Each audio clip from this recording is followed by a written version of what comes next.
What's up, guys? We're live. We have a pretty good card tomorrow. We got Strickland versus Imavov. This is the first card of the year. We had a month break, and yeah, man. In the past, I could say it sucked. It definitely did suck. I'm not gonna lie, dude, because I'm a big UFC guy. But I think it was a good break, dude. I had a pretty bad year last year for betting, my worst year in my 6 years. But I think it was good for me. I definitely, made a lot of mistakes, and I got lazy with the tape. I have a full-time job, and I'm really busy. But, not going to say any excuses. I had a good year. Just watching UFC, man. And, I love my life, and I think I'm going to have a huge year this year and a big comeback year for betting. And I'm going to be putting more time into my picks and my betting. So I apologize for, having my card come out so late. I'm going to have next week, pretty early. But yeah, dude, betting is definitely a very hard thing to become good at in any kind of sport. You just have to sacrifice a lot of time. And when you're, pretty busy like me, it's tough. But, no excuses. I'm going to put up the best year in my 6-year career and have a huge comeback year. And it starts tomorrow. I had a bet on Cachoeira, 3 units at plus 200. Yeah, dude. Eubanks pulled out. I'm not surprised. I think Cachoeira was going to absolutely knock her out. And I got 3 bets in this card. Without further ado, no more ranting.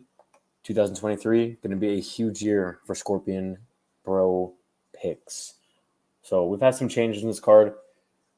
First fight of the night, I believe we got Charles Johnson versus Jimmy Flick. This is a good fight. Jimmy Flick is a very good grappler. I feel like he has really good BJJ. And when he takes it to the mat, he exploits a lot of guys. He's coming off a long layoff. He retired. That's not always a good sign. Charles Johnson's going to be a lot bigger in there. Charles Johnson is a really good striker. And I just think that he's going to be too fast and too athletic. And if it hits the mat, yeah, Jamie Flick can definitely get a sub, but I believe Charles Johnson can get right back up and get him out of there. So give me Charles Johnson with a KO in this matchup. I got Johnson. I'm going to pick. Next fight, we got Dan Argueta versus Nick Aguirre. The Argueta versus Dolgarian definitely would have been, pretty close fight. I don't know.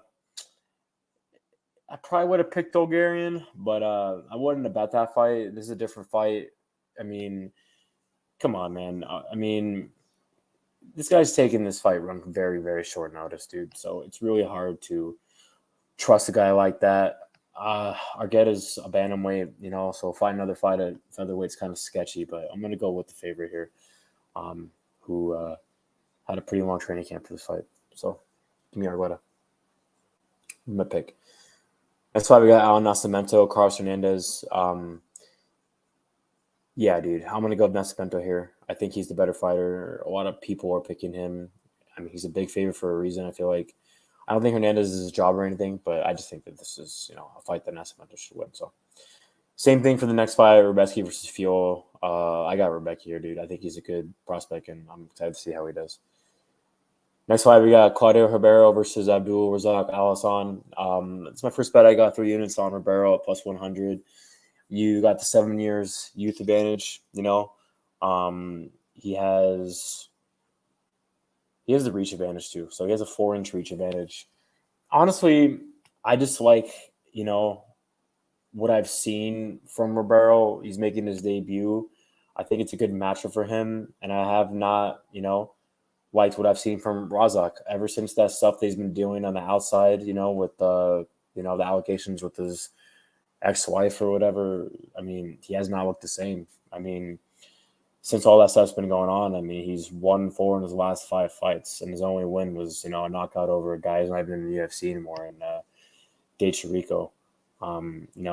He's not even, I don't even think in the best shape if you look at him at the weigh-in today. So I think that Ribeiro's going to have a big speed advantage. I feel like Razak's first round of busts. I don't even think his cardio looked that good last fight against Buckley, and Buckley's known for gassing out a lot, and, Buckley has probably one of the worst chins at 185, and the fact that, Razak couldn't even knock him out.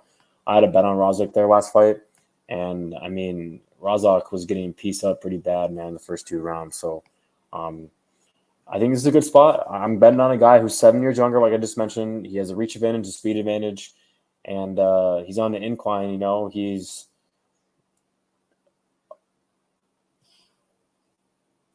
what is he? Well, he's making his debut, but he's on a pretty nice winning streak. I'm pretty sure 6-5 winning streak. One on Contender Series, had a quick KO. But he definitely has a cardio advantage too. That's gonna be big. Razak's, pretty quick early KO or bust. So give me the guy with the youth advantage. I feel like that, Razak's definitely at the end of the career, dude. So give me Ribeiro with a finisher. I think it's a good spot for him. Next fight, we got Javad Basharat versus Mateus Mendonca. I will be betting a lot of underdogs this year for sure, but if I see a favorite and I feel like the line should be, way wider, I'm going to take it. And I bet Javad here, 3 units at -330. I feel like he should be a bigger favorite. I think Mendoza's good. He's 23. I think that he's going to win some fights in the UFC for sure. But Javad is, I think the better fighter for sure. I think Javad could beat guys in the top 15 right now, probably in the top 10, top 5. So this level of this. And I don't think Javad Basharat's going to lose to a guy making his debut. So give me Javad Basharat by finish here. I think that the striking, the cardio is going to be too much. So that's my second bet. We got main card. We got Umar Nurmagomedov versus Barcelos. I got Umar here. I'm not picking against this guy, and I get it. Barcelos is a good fighter too, but I just think that Umar is the real deal. So give me him. Viera versus Pennington, very, very close fight. I've had a tough fight, time with this fight. I'm not betting it, but I'll go with Viera. I think that she's the better fighter, but I wouldn't bet this fight. Next fight, we got Soriano versus Roman Kopylov. This is a good fight, but I'm just kind of torn about it because I feel like Soriano's the better fighter. I think he's the better striker. I think he has more power. I think he has better wrestling. It's just his gas tank's trash. If he doesn't get the knockout in the first round, I think Kopylov's going to take over. But, I mean, I've seen Kopylov kind of slow down too, and he has very low output. So give me Soriano by KO, but I'm not confident in it. Next fight, we got my last bet. We got Dan Ige versus Damon Jackson. So, like I mentioned, I had a bet on Cachoeira, but the fight fell apart. So I got 3 bets. I need 2 of them to win on the winning night.